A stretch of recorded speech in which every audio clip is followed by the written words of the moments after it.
Here I've got NUBIA Z17 Lite, and let me show you how to activate recovery mode on the following device. So at first you have to tap on power key and hold it for a while, and then swipe to power off.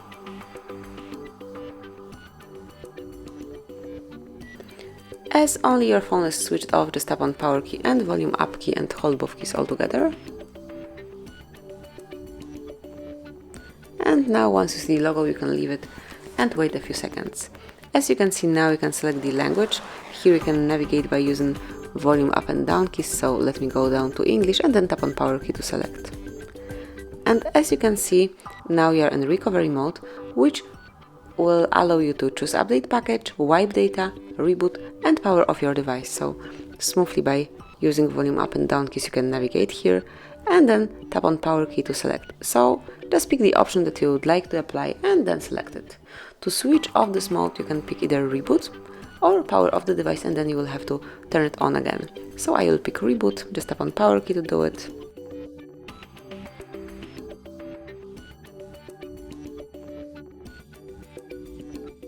And that's it. As you can see now, you can unlock your NUBIA and use it in a normal way. So that would be all. Thank you for watching. Please subscribe our channel and leave the thumbs up.